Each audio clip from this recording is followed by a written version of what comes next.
Glorificado sea nuestro Dios. Reciban un cordial saludo, amigos, hermanos y ministros, en el nombre de nuestro Señor Jesucristo. Dentro del tópico de la oración y vida devocional del cristiano, trataremos también el tema sobre la adoración, parte de la vida devocional del creyente. Cuando desarrollamos el análisis de la materia, en este caso de este estudio, nos daremos cuenta de antemano sobre la pésima adoración que se está dando en las iglesias. La iglesia está llena de aduladores, pero no de adoradores. La iglesia ha limitado la adoración al canto, inclusive a la velocidad de la música, canto de júbilo, de alabanza, y cantar de una manera pausada es de adoración según muchos. Ese es el pensamiento de muchos. Si vemos el motivo del por qué lo hacemos o para qué lo hacemos, estamos muy lejos de lo que son los motivos que encierran las escrituras en relación a la adoración como sistema.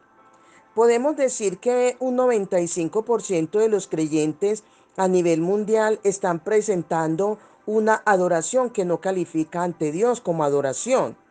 Por tanto, por eso no hay respuesta como un medio de la verdadera adoración que se expresan como alabanzas, en cantos, en cuanto a cantos, aplausos, en inclinaciones, aún en el más grande de los silencios se puede convertir en el más acto de adoración en medio de Dios. De la adoración Dios hace la más grande liberación. Las características se abrieron, las cadenas se rompieron, en este caso, en cuanto las puertas de las cárceles se abrieron, las cadenas se rompieron y hubo aparición de ángeles cuando Pablo y Silas adoraron al Señor en medio de una circunstancia tan negativa en la que estaban pasando. Como hombres y mujeres fueron libres de tragedias por causa de su adoración. Jesús, conversando con la mujer samaritana en San Juan el capítulo 4,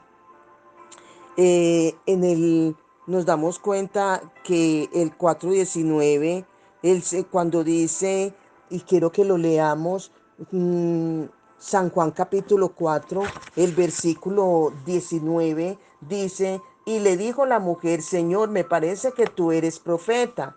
Nuestros padres adoraron en este monte y vosotros decís que en Jerusalén es el lugar donde se debe adorar. Jesús le dijo: mujer, créeme que la hora viene cuando ni en este monte ni en Jerusalén adoraréis al Padre. Vosotros adoráis lo que no sabéis, nosotros adoramos lo que sabemos, porque la salvación viene de los judíos. Jesús dijo: créeme. Aquí la adoración tiene que ver mucho más con un sitio o lugar que con el motivo, según la expresión de la samaritana. Jesús le continuó diciendo a la mujer: vosotros adoráis lo que no sabéis, nosotros adoramos lo que sabemos. Y ahí dice: porque la salvación viene de judíos, hablando de Jesús mismo. Dice: mas la hora viene en este tiempo cuando los verdaderos adoradores adorarán al Padre en espíritu y en verdad. En el texto original dice: cuando los verdaderos adoradores adorarán al Padre bajo la dirección del Espíritu, porque también el Padre busca que le adoren. Dios es espíritu, y los que le adoran es necesario que sean guiados por el Espíritu en una forma correcta. La adoración tiene tanto significado y valor para Dios en la vida del hombre que Jesús, siendo el Theanthropos, o sea, el Dios hombre, en su humanidad hizo de la adoración un estilo de vida. La adoración formó parte de su vida devocional. Un ser, en este caso Jesús, con todos los hombres, para recibir toda la adoración del mundo, tomó una actitud de humildad, ocupando la posición de un adorador y presentar así su adoración. En este caso, su adoración es presentada al Creador. ¿Ve? Entre el pasaje de Juan, capítulo 4 del 2 al 42, Jesús se cuenta entre los adoradores, aun siendo Dios, porque como Dios conoce el valor que hay en la adoración y como hombre asume esa verdad. La adoración tiene su trascendencia desde el tercer cielo. Según el libro de Isaías, los serafines forman un cortejo que se encargan de estar delante de la presencia de Dios en voluntad propia, en adoración, día y noche, en forma permanente, continua y constante. Los serafines desde su existencia adoran a Dios. ¿Por qué? Por la eternidad. Y cada vez que ellos pasan delante del trono de Dios, ven algo nuevo en Dios que los insta y los motiva a adorarle.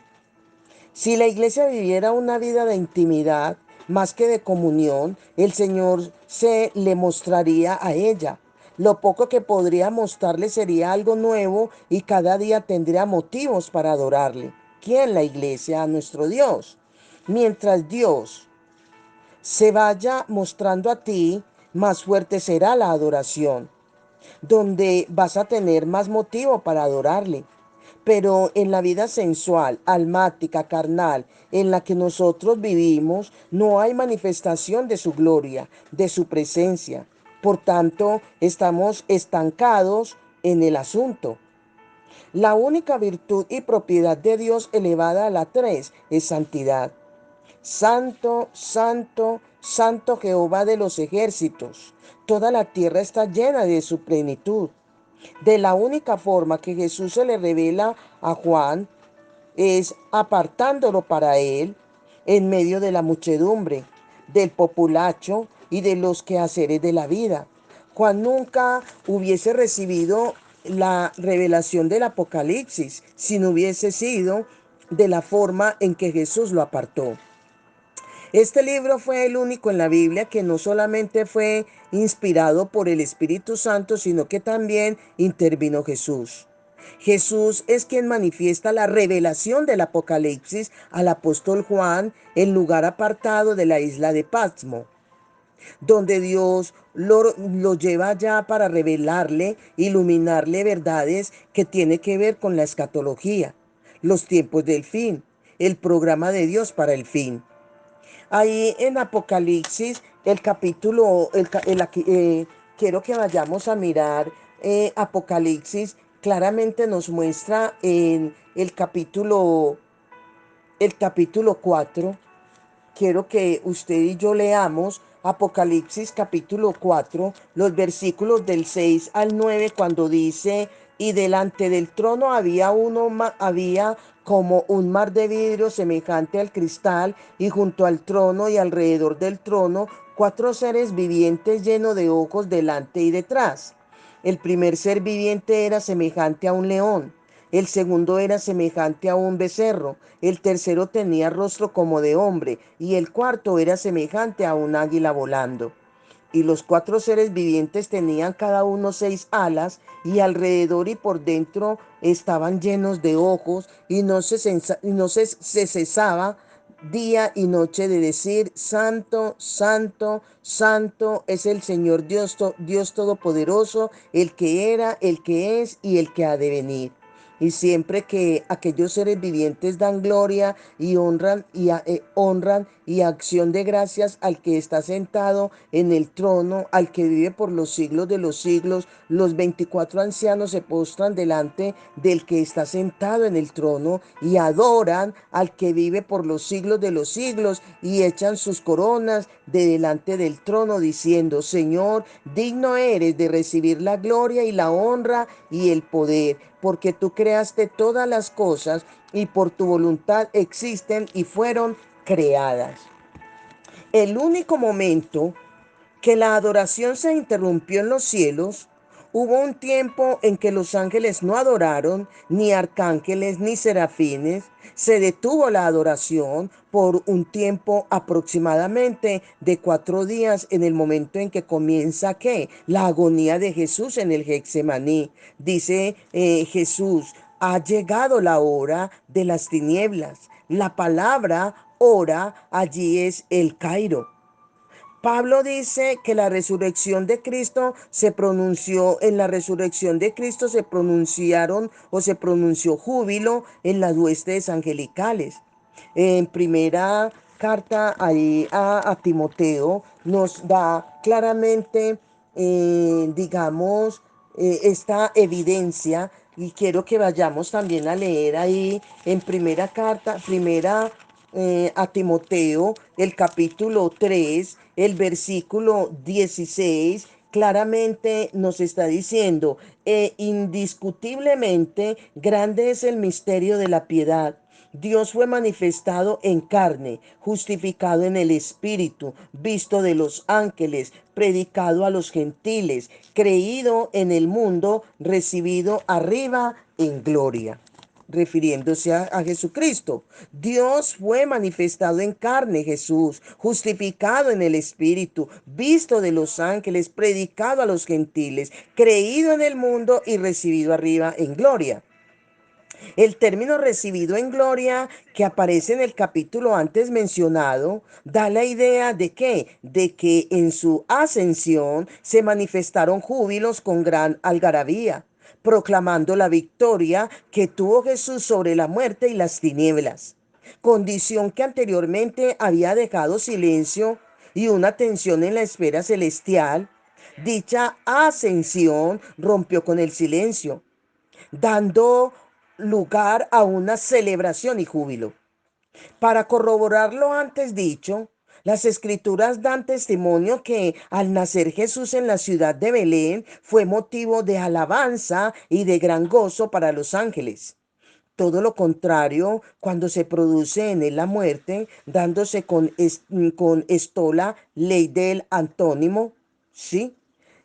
Habían pastores en la misma región que velaban y guardaban las vigilias de las noches sobre sus rebaños. He aquí que se les presentó un ángel del Señor y la gloria del Señor los rodeó de resplandor y tuvieron gran temor.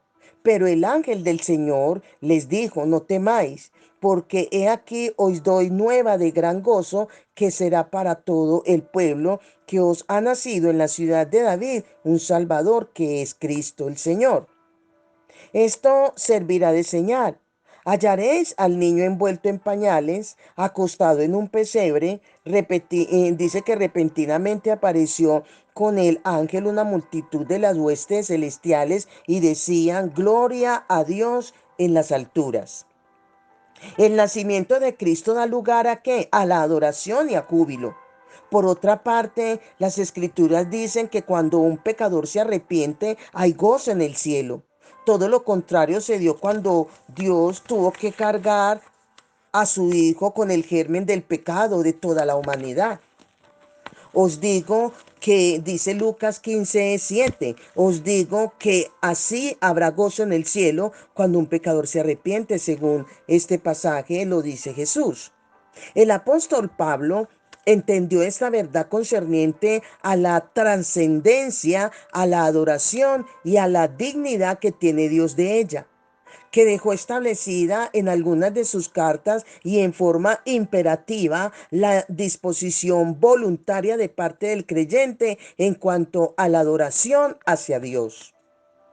Romanos 12:1 dice, así que hermanos, os ruego por la misericordia de Dios que presentéis vuestros cuerpos en sacrificios vivos, santo, agradable a Dios, que es vuestro culto racional. Si tomamos este pasaje de Romanos 12:1 de la versión amplificada, podemos notar con mayor precisión lo que Pablo quiso expresar, donde dice, por lo tanto, mis hermanos, mediante la intensa misericordia de Dios hacia nosotros, ofrézcanse a Dios como sacrificios vivos, dedicados a sus servicios, agradándole a Él. Esta es la verdadera adoración que debe ofrecer. Así dice la versión amplificada. Un adorador Para ser verdadero adorador, valga la redundancia, y para presentar una verdadera adoración genuina y espiritual, debe conocer ciertas verdades concernientes a la adoración. Jesús dijo que bajo la ignorancia no se puede ser un verdadero adorador ni presentar una verdadera adoración, según Juan capítulo 4, el versículo 22. Jesús le dijo a la samaritana: vosotros adoráis lo que no sabéis, mas nosotros adoramos lo que sabemos. La versión amplificada dice: ustedes no saben a quién adoran, pero nosotros sabemos a quién adoramos y lo conocemos bien. La versión de las Américas dice: vosotros adoráis lo que no conocéis, nosotros adoramos lo que conocemos. El conocimiento en el ámbito de la adoración es un requisito fundamental para calificar como adorador y presentar la adoración genuina y una adoración eficaz. Nunca podemos aplicar con exactitud lo que no conocemos. El principio es: tenemos, conocemos y aplicamos. Hay un principio establecido en la palabra que dice que nunca podemos aplicar lo que no conocemos y nunca podemos conocer lo que no tenemos. Según el principio, lo importante no es tener, sino conocer, y no conocer, sino aplicar. Jesús dijo en Juan 3:11: de lo que conocemos hablamos y de lo que sabemos testificamos. Según este pasaje, nunca podemos hablar lo que no conocemos y nunca podemos testificar lo que no sabemos. Pablo dijo en 1 Corintios 13:9: en parte conocemos y en parte profetizamos. Según el pasaje, nunca podemos profetizar más de lo que conocemos. Todas nuestras acciones están limitadas a un conocimiento.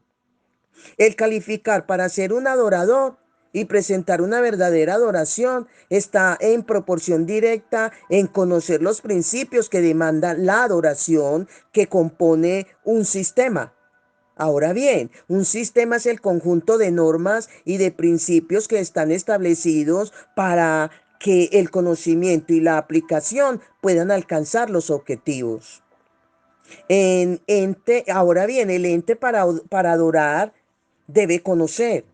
¿Qué es la adoración entonces? Hay elementos, necesitamos conocer no solamente el significado de la adoración, que a continuación vamos a dar el tema al respecto a la definición, ¿sí? No solamente es conocer su significado, sino que también es fundamental, es trascendental conocer los elementos de la adoración, los medios que se presentan para expresar adoración, la diferencia que hay entre la adoración y la alabanza, factores determinantes de la adoración y en el adorador, verdades intrínsecas en la adoración, motivos para adorar, y también es importante conocer el sujeto para adorar, entre otros. Amén. Bendiciones, bendiciones.